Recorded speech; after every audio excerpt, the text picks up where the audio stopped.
Hi hello నేను మీ review select. ఈరోజు మన రివ్యూ వచ్చేసి ఘటికచలం. నిఖిల్ దేవదల కథానాయకుడిగా పరిచయమైన చిత్రం ఘటికచలం.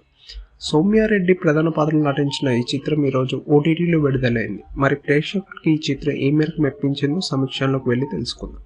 కథ విషయానికి వస్తే, కౌశిక్ ఒక మెడికల్ స్టూడెంట్. తన తండ్రి ఈటీవీలో పనిచేస్తూ ఉంటాడు. తన తండ్రి కొరకు మన హీరో మెడిసిన్ చదువుతూ ఉంటాడు. తన మనసుకు నచ్చపోయిన ఫ్యామిలీ కోసం అన్ని మనసులో పెట్టుకొని తనలో తానే ఇబ్బంది పడుతూ ఉంటాడు.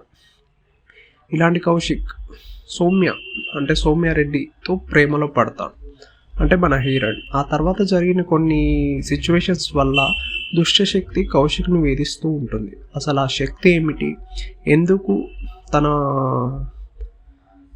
వాయిస్తో కౌశిక్ని ఇబ్బంది పెడుతుంది, అసలు కౌశిక్ని మాత్రమే ఈ సమస్య ఎందుకు వచ్చింది, చివరి కౌశిక్ ఈ సమస్య నుంచి ఎలా బయటపడ్డాడు అనేది మిగిలిన కథ. Plus points.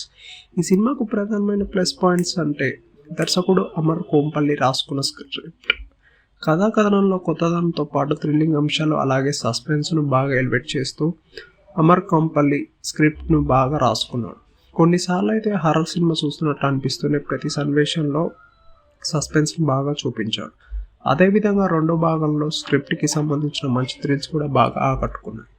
ఈ సినిమాలో మెడికో కౌశిక్ పాత్రలు నటించిన నిఖిల్ దేవదుల అనే తన పర్ఫార్మెన్స్తో తన పాత్రకి పూర్తి న్యాయం చేశాడు.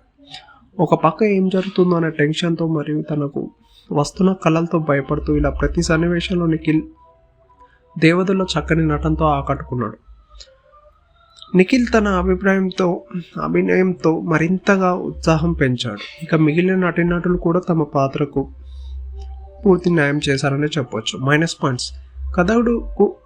కథకుడు ఎంసీ రాజు ఇచ్చిన స్టోరీ ఐడియాకు కొన్ని చోట్ల అమర్ ఇంట్రెస్టింగ్ ప్లే రాసుకున్నప్పటికీ సినిమాలో కీలక సన్నివేశాలు స్లోగా సాగడం, సినిమా రన్ టైం తక్కువ అయినప్పటికీ చాలాసేపు సినిమా చూస్తున్న ఫీలింగ్ కలగడం, ఇక సాధారణమైన ప్రేక్షకుడి కథనం గందరగోళంగా అనిపించడం, బీసీ ప్రేక్షకులు ఆశించే అంశాలు సినిమాలో పెద్దగా లేకపోవడం వంటి అంశాలు ఈ ఘటికచలం సినిమాకి బలహీనతంగా నిలుస్తాయి. ఇక సెకండ్ హాఫ్లోని కొన్ని దృశ్యాలు అనవసరంగా సాగదీస్తారనిపిస్తుంది. కొన్ని సీన్స్ బాగానే చిత్రించినప్పటికీ కొంత వాస్తవానికి దూరంగా ఉండటం, కొన్ని చోట్ల స్క్రీన్ ప్లే లేకపోవడం కూడా సినిమాకి మైనస్గా నిలుస్తుంది. ఈ సినిమా రేటింగ్ వచ్చేసి 2.25/5. ఇది ఫ్రెండ్స్, మన వీడియో నచ్చితే లైక్ చేయండి, షేర్ చేయండి, సబ్స్క్రైబ్ చేసుకోవడం మాత్రం మర్చిపోకండి. Thank you friends.